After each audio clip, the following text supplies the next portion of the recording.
ce geste, quoi. C'est un truc de fou, quoi, de faire ça. Vraiment, hein, comme tu dis. Bah, merci, hein. Mais je t'en prie, dans la même histoire, alors le frère a parlé des femmes aussi. Il y a eu au Sénégal aussi une groupe de femmes, ils étaient une cinquantaine, qui se sont donné la mort, ils se sont brûlés vives, euh, parce qu'ils ne voulaient pas, ils étaient encerclés par les Mours, les Arabes, du coup, qui voulaient les convertir. Le village s'appelle Nder, N-D-E-R, tu peux faire tes recherches là-dessus. Le village de N-D-E-R au Sénégal, ou les femmes de N-D-E-R, ça s'appelle Nder. Du coup, les femmes de N-D-E-R au Sénégal qui se sont suicidées parce qu'ils ne voulaient pas être soumis à l'islam. Parce qu'il y avait des Arabes qui étaient venus dans le pays et puis qui voulaient, qui ont attaqué leur village. Donc, la reine, du coup, de ce royaume a refusé que sa population soit convertie à l'islam. Et donc, ils ont préféré se donner la mort. Ils se sont retrouvés dans un endroit, ils se sont immolés. Donc, elles se sont, donné la mort. Elles se sont immolées, quoi. Brûlées vives et tout, juste pour ne pas se soumettre à l'islam. Voilà. Ça, c'est quand même un geste assez puissant, quand même, pour moi, symbolique. Que ce soit des femmes, parce que les hommes étaient partis, justement, pour se battre contre ces brigands, je vais les appeler, ces esclavagistes arabes à l'époque. Et vu que les hommes ne revenaient pas des champs de bataille, il restait que les femmes dans les villages. Et les Arabes se sont mis à rentrer dans les villages et ils commençaient à violer, tuer et tout certaines personnes. Bah, quand c'est arrivé au royaume et que la reine a senti que c'était chaud, bah, elle a préféré s'enfermer avec ses servantes et puis sa garde royale et puis sa cour en fait qui restait et avec des femmes qui restaient. Bah, elle a préféré se donner la mort avec d'autres femmes, quoi. Voilà. En fait, excusez-moi tout à l'heure, j'attendais que tu finisses de parler parce que j'avais reçu un appel et donc j'étais descendu. Bon, excuse-moi frère, chaque fois j'interviens, je vois déjà il y a Rennes qui a réagi. En fait, nous on a, si on veut être strict, hein, si on veut être strict historiquement, d'ailleurs c'est sur ça qu'elle m'avait reproché, en fait, il n'y a pas eu d'Arabes qui ont envahi et imposé quoi que ce soit aux Africains. En fait, ce qui se passe aux Africains subsahariens, en fait, ce qui se passe, c'est quoi? En fait, c'est un raccourci. C'est un raccourci que les gens font. Pourquoi? Parce que vu que les Arabes vont envahir l'Afrique du Nord, ils vont coloniser l'Afrique du Nord. Et donc, tu auras des tribus berbères qui vont se réfugier en Afrique subsaharienne. Donc, et en fait, parfois, des personnes qui vont commettre ce forfait d'attaquer, par exemple, il y a aussi l'histoire des femmes du Wallo. En fait, c'est par raccourci que les gens disent que c'est des Arabes. Mais en fait, en vrai, c'est pas des Arabes. C'est un mélange de beaucoup de Berbères, des peuples assez métissés, souvent avec les Berbères et tout ça. Mais les Arabes eux-mêmes n'ont pas pénétré l'Afrique au plus profond de... Voilà. Donc ça, c'est des sources historiques, c'est juste des vérités qu'il faut rétablir. C'est par raccourci que les gens font ça. Bon, après, c'est pas grave, tu iras vérifier dans les sources, c'est ce qui est dit dans les sources. Bon, maintenant, je voulais juste aussi apporter une précision. Vous savez, il y a encore autre chose que les gens disent, vraiment, et ça, je le dis au hack. Le hack, écoute-moi très bien. Quand on fait de l'histoire, hein, on ne dit pas que ah, mais selon moi, ça, c'est pas vrai. C'est-à-dire, quand on t'apporte une source historique, je prends juste un exemple. Par exemple, il y a eu des batailles, hein, deux fois, bah, allez, je veux prendre le film 300. Le Diopis, je te laisse terminer. Je rajoute juste un truc, excuse-moi, hein, sur ce que tu viens de dire. Nous, nos historiens, nos griots, quand ils parlent de cette histoire-là, les griots, bon, pour moi, c'est une source sûre. Hein. Quand ils parlent de cette histoire-là, souvent, ils disent nar, le nar, c'est le nar qu'ils utilisent comme terme, nar, N-A-R, du coup, quand ils parlent. Donc, beaucoup, tous les griots, même, quand ils parlent de cette histoire-là, parce que c'est chanté encore aujourd'hui au Sénégal. Ils utilisent le terme nar, et nar, ça veut rien dire d'autre que arabe. Voilà, donc c'est pour ça que j'ai dit arabe. Alors, est-ce arabe maintenant, berbère, mélangé, métissé? Ah, Il a sauté. Bon, Ouais, bref. non, non, non. J'ai reçu un message de TikTok qui m'a demandé de le faire descendre, sinon ils allaient couper mon live. Ah bon? Pourquoi? Ouais. Parce qu'ils disent qu'il utilise un contenu provoquant. Bon, J'aurais ok, dû faire un d'accord. print écran même. Je viens juste de terminer la prière, j'ai vu ça sur mon écran. Ok. Bon, en fait, ce que je voulais dire, quand on fait de la recherche historique, on ne dit pas que, bon, cette histoire, si on t'apporte une histoire, si on t'apporte un fait, c'est un matériau, hein, en Alors, langage ils disent que historique. j'utilise un contenu, comment? Ouais, Est-ce que Diop, je peux... doucement, doucement. Je vais te laisser parler, t'inquiète pas. Je voulais juste savoir. Du coup, Bakem, qu'est-ce qui s'est passé, du coup? Ils disent quoi, TikTok? Ouais, non, bizarre, j'ai reçu une alerte qui m'a demandé de te faire descendre parce que tu utilises un contenu provoquant. Sinon, ils allaient stopper mon live. What?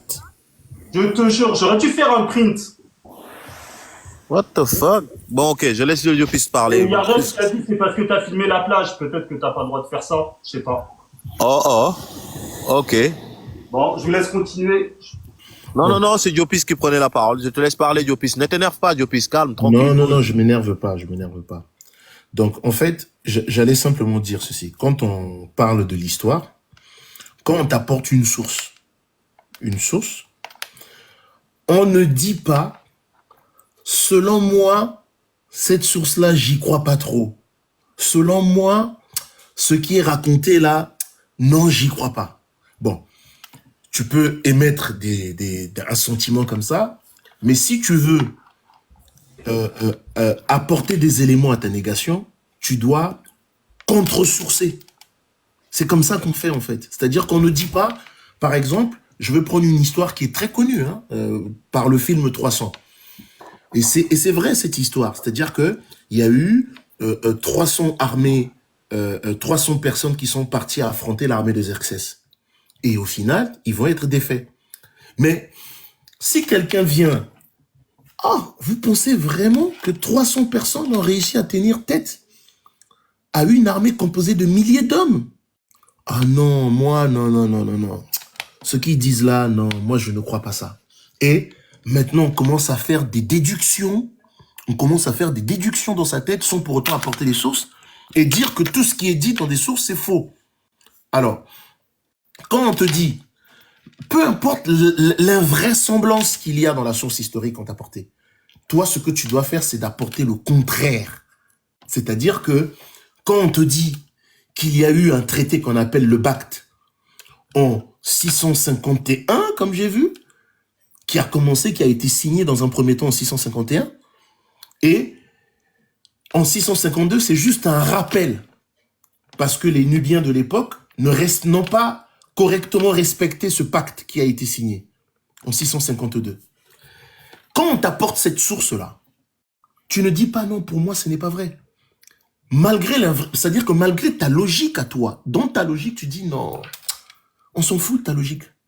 Ce qu'on veut, c'est que tu apportes une contre-source qui dit, comme ce que toi tu disais, bon, selon toi, comment se fait-il que les gens qui ont perdu, c'est à eux qu'on va imposer quelque chose? Pardon, c'est ceux qui ont perdu qui vont imposer quelque chose aux vainqueurs.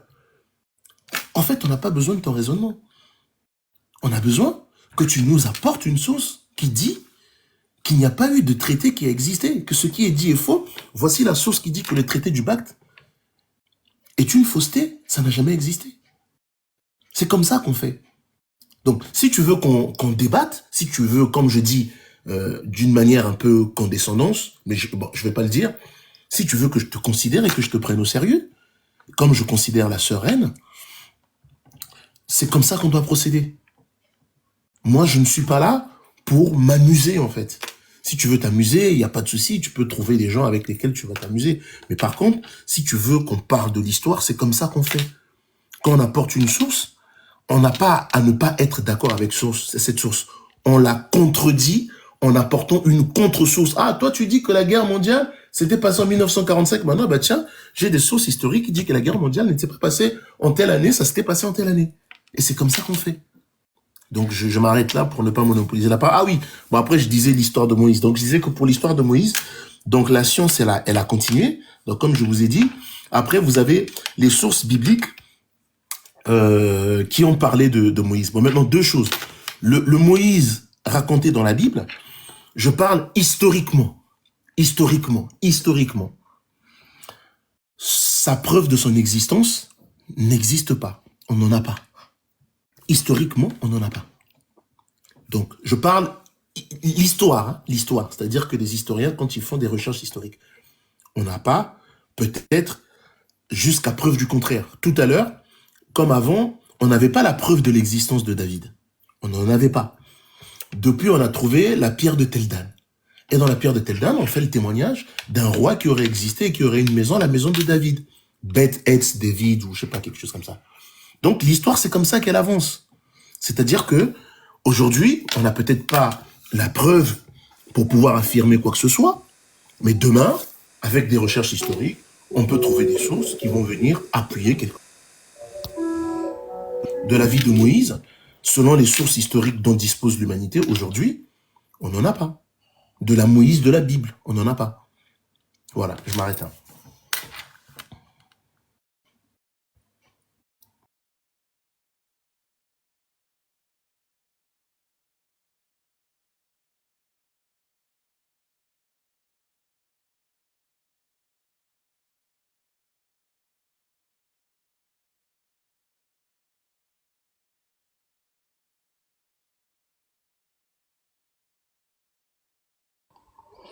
Ok.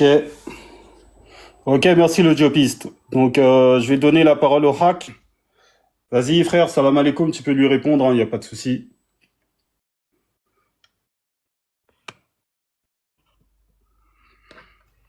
Alaikum salam, salam alaikum. Là, on arrive à se comprendre un petit peu, ça commence à être un peu calme. Donc, je suis tout à fait... J'ai bien aimé son raisonnement. D'ailleurs, là, je suis sur un PDF là, de l'imam al-Baladouri, voilà, qui a parlé aussi du traité du Bat.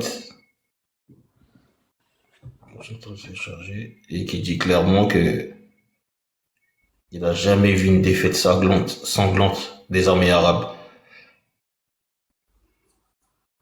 En fait, vous étiez en train de parler des deux attaques par rapport au royaume de Makuri, c'est ça? Exactement. Ok, d'accord. Allez-y, je vous laisse continuer. Attends, je laisse les frères parler en attendant que je télécharge mon truc. Parce que je vous laisse y aller, mais il y a des sources ici, hein. Le Tariq al-Soudan. J'ai moi-même ces sources-là, hein. En fait, le problème avec le Jopi, c'est que Tariq al-Soudan. Donc je vous laisse y aller. Après, peut-être que je vous sortirai des sources. En fait, je pense que le problème avec le Jopi, c'est que pour lui, les sources, faut pas que ça soit des savants arabes. En gros, si c'est pas des savants arabes, pour lui, c'est pas crédible à ses yeux, tu vois. Pour lui, en fait, on doit tous croire forcément à Sharon Diop, mais de pas croire aux autres. Enfin, d'après ce que je comprends. Donc, j'essaye de trouver.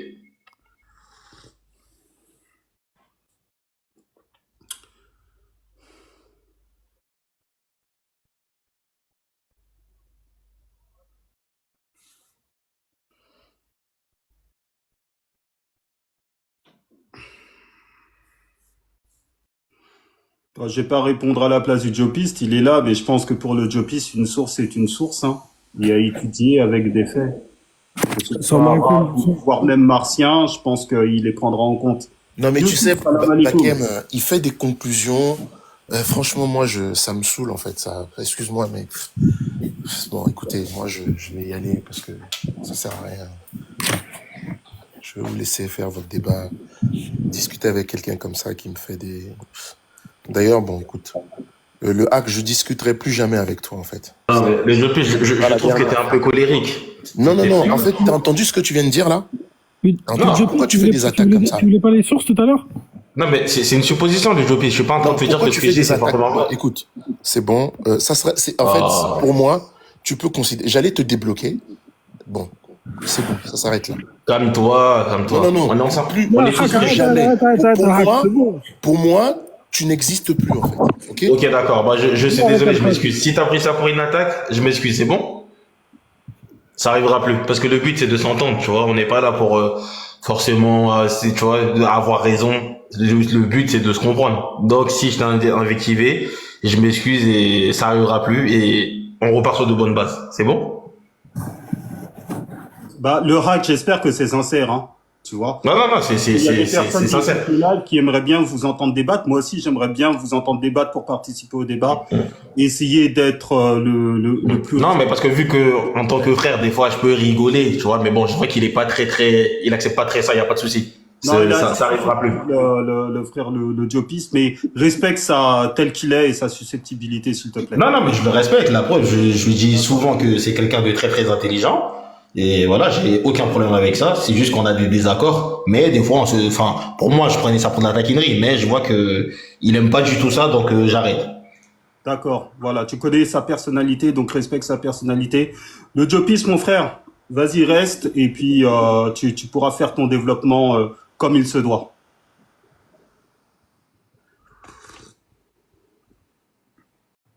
Le hack, c'est bon, t'as trouvé la source. Youssouf. Comment ça va? Je peux parler en attendant, le temps que... Ouais, bien sûr. Je vais l'appeler Al-Jariz, le frère Youssouf. Moi, je suis d'accord avec la méthode de le diopiste. En gros, quand t'as un fait qui t'a été dicté et tout, pour le remettre en cause, il faut trouver un autre fait. Tout à fait. Faut pas commencer à imaginer et tout. Et tout à l'heure, avant qu'il passe sur le débat du pacte, de Bact, eh ben, j'avais sorti une source, c'était Ibn Khaldoun. Et Red Soninke et le hack, ils étaient pas d'accord. Ils ont dit oui, c'est un raciste, etc. Donc, ils voulaient pas le prendre en considération. Toi, déjà, c'est quoi ton avis? Si une personne est raciste, est-ce que tu peux prendre de ses sources ou pas, toi? On s'en fout. Ah, je sais pas si ça C'est ce que j'allais dire. la question. Non, on s'en fout. Écoute-moi bien. On s'en fout Vas-y. quand on fait la science historique qu'une personne soit raciste, pédophile, je ne sais pas quoi. Si il a dit, imagine-toi, quelqu'un qui est j'en sais rien moi. Il dit je suis passé dans une maison, j'ai vu un lion. On ne dit pas, bon, écoute, cette personne-là, écoute, ce qu'il a dit, comment je veux dire, parce qu'il joue au football, en fait, j'en sais rien, parce qu'il boit de l'eau ou il a bu de la boisson, non, faut pas écouter ce qu'il dit est faux. Bref, pour confirmer ce qu'il a dit, si c'est faux, on peut pas s'arrêter à faire un préjugé, dire non, comme lui boit de la boisson, on va pas écouter ce qu'il dit. Quand on est un historien, quand on veut faire des débats historiques, ce que la personne elle a dit, pour avoir la certitude que ce que cette personne l'a dit est faux, on part vérifier. Il a dit qu'il a vu un lion. Il l'aurait vu où? Dans la maison, au coin là-bas, à Aulnay, ou je sais pas quoi. Ok, d'accord. On prend l'adresse, on part, on regarde. Non, il n'y a pas de lion ici. Donc ce que cette personne-là a dit est fausse. C'est comme ça qu'on fait une recherche historique. Donc, ce n'est pas parce que...